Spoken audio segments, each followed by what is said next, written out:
Welcome to the bird media. నేను మీ పవన్ కృష్ణమూర్తి. వీళ్ళు Indians రా, వీళ్ళకి కల్చర్ తెలీదు, వీళ్ళకి కనీసం యూనిటీ అంటే తెలీదు, వీళ్ళు మాట్లాడితే కొట్టుకు చస్తారు అని విదేశాల్లో మనని చిన్న చూపు చూడడం ఇప్పటిది కాదు. ఇండియన్స్ అంటే నల్లవాళ్ళు అని చెప్పి బానిసలను ముద్ర వేసినటువంటి రోజుల నుంచి స్వతంత్రం కోసం పోరాడి ఈరోజు స్వతంత్ర దేశంగా మనం ఉన్నాం. కానీ మనకి స్వతంత్రం రాలేదు. 75 ఏళ్ల స్వతంత్రం పేరుతో మనలో మనం కొట్టుకు చస్తున్నాం తప్పితే స్వతంత్రం మనకి రాలేదు. బ్రిటిష్ వాడు వదిలిపోయాడు, స్వతంత్రం ఇచ్చేశాడు. ఇవన్నీ కూడా ఏదో పుస్తకాల్లో పెట్టి రాసుకోవడానికి, దాని ద్వారా ఏంటంటే ఏదో ఆగస్టు 15కో జనవరి 26కో ఓసారి ఆ జెండాను ఎగరేసుకొని ఓ సెల్యూట్ కొట్టి 10 ముక్కలు మాట్లాడుకుని వెళ్ళిపోవడానికి తప్పితే దేశాన్ని యూనిటీగా యునైటెడ్గా ఉంచడానికి ఇవేవి పనికి రావడం లేదు. దీనికి కారణాలు అనేకం కావచ్చు. అండ్ అఫ్ కోర్స్ మనం కూడా కారణమే. మన ప్రవర్తన, మన భాష, డిస్క్రిమినేషన్, వివక్ష కూడా కారణమే అవుతుంది. ఎందుకు ఇప్పుడు ఇంత పెద్ద సబ్జెక్ట్ పవన్, ఎందుకు ఇంత మాట్లాడాల్సి వస్తుంది అని అంటారా? ఎస్, ఇటీవల ఒక వారం రోజులైందో 15 రోజులైందో ఒక హత్య జరిగింది. ఎక్కడ? డెహ్రాడూన్లో జరిగింది. ఇది డెహ్రాడూన్లో జరిగింది హత్య. ఎందుకు జరిగిందో తెలుసా? అక్కడ జరిగినటువంటి వివక్ష ఏంటో తెలుసా? మన ఈశాన్య రాష్ట్రాలు ఉన్నాయి.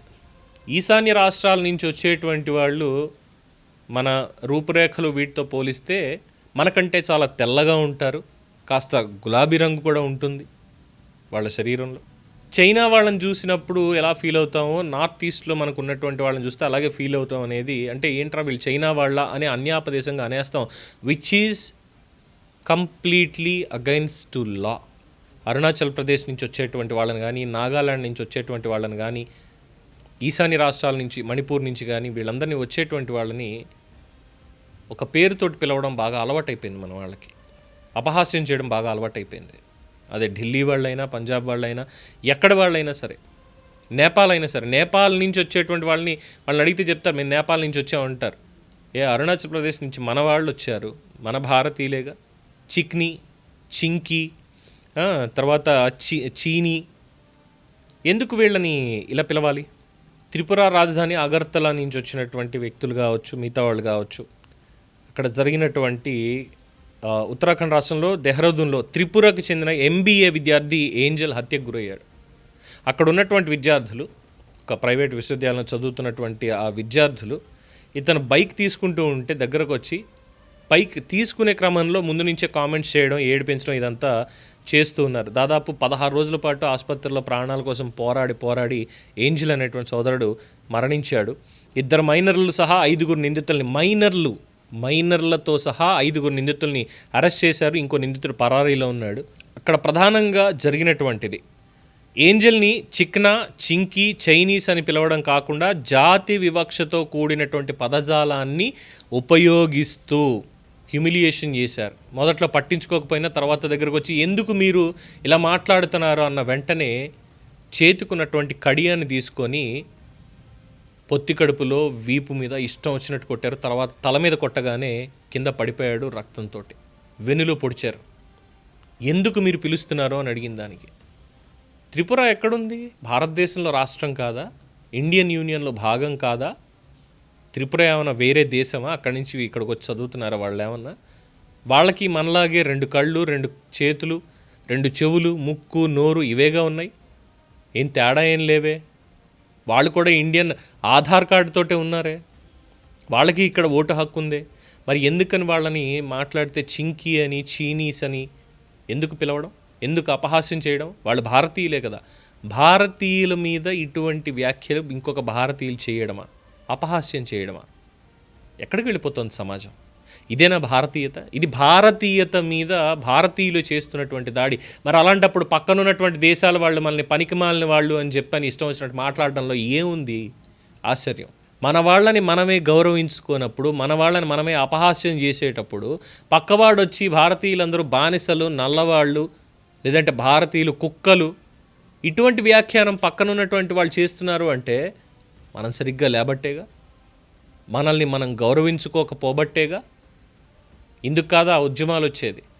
ఇందుకు కాదా వివక్ష లేవనెత్తేది? ఇందుకు కాదా సమాజంలో శాంతి భద్రతల అంశాలు బలంగా వచ్చేది? ఎక్కడ దీనికి సమాధానం?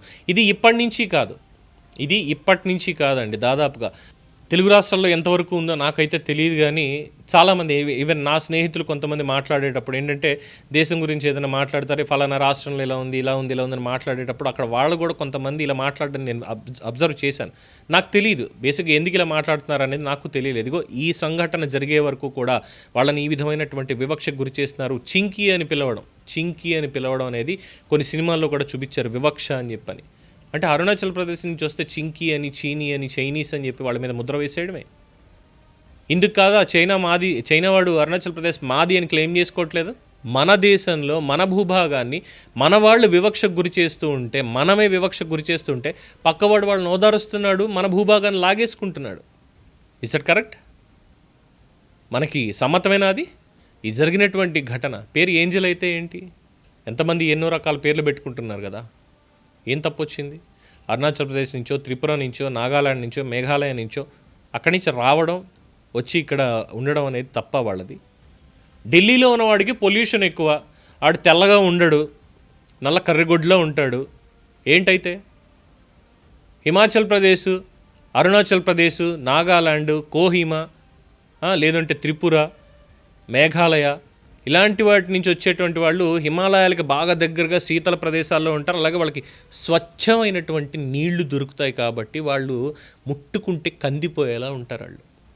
అలాని అందరూ తెల్లగాను లేదంటే గులాబీ రంగులో ఉన్నారని నేను చెప్పను. అక్కడ కూడా ఏంటంటే ఈ ట్రైబ్స్ కొంతమంది ఉంటారు. అక్కడ నాగాలాండ్లో జరుగుతున్నటువంటిది అదే. అందులో బాగా ఎండలో కష్టపడితే, నీళ్ళు తాగినంత మాత్రానే కాదు, డీటానింగ్ సోపులు వాడినంత మాత్రానే కాదు, ఎండలో కష్టపడితే చర్మం నల్లబడిపోద్ది. అంత మాత్రం నల్లవాడైపోతాడా? లేదు రోజంతా పాలల్లోనే పడుకుని లేచాడు తెల్లగా తయారయ్యాడంటే వాడు తెల్లవాడైపోతాడా? అది శరీర తత్వాన్ని బట్టి ఉంటుంది, మనం నివసించేటువంటి ప్రదేశాన్ని బట్టి ఉంటుంది. దాన్ని డిస్క్రిమినేషన్ కింద తీసుకుని మాట్లాడడం చేయడం అంటే ఎంతవరకు సమంజసం? ఎంతోమంది తెల్లగా ఉండొచ్చు, నల్లగా ఉండొచ్చు, తప్పే ఉంది? చర్మమేగా, దానివల్ల ఏమైనా అడ్డొచ్చిందా? పదవులు ఏమైనా అడ్డొచ్చాయా? లేదు ఉన్నత శిఖరాలను అధిరోహించకుండా పోయారా నల్లగా ఉన్నటువంటి వాళ్ళు? తెల్లగా ఉన్న వాళ్ళందరూ కూడా అధపాతాళానికి ఏమైనా పడిపోయి ఉన్నారా? లేదు శరీరం రంగు మాత్రమే మొత్తం అంతా డిసైడ్ చేస్తుంది అనుకుంటే నల్లగా ఉండేవాడికి ఇక్కడ బతికే అర్హత లేదు తెల్లవాళ్ళ ప్రకారం. తెల్లగా ఉండేవాడిని చూస్తే నల్లవాడికి కోపం. ఇంకెందుకు మనం మనుషులు అనుకోవడం? అందులోనూ మన సొంత మనుషుల్ని, మన భారతదేశ ప్రజల్ని మనమే వివక్షకు గురి చేయడం, ప్రాంతాన్ని బట్టి వాళ్ళకి ఒక పేరు పెట్టి అపహాస్యం పాలు చేయడం. అందుకు కాదు భాషా ప్రయుక్త రాష్ట్రాలు అని చెప్పి ఏర్పడింది మనకు ఆంధ్రప్రదేశ్. అంటే ఇది ఎగ్జాంపుల్. మదరాసీలు అంటే ఆత్మగౌరవం అన్న పేరుతోటి కదా అయింది.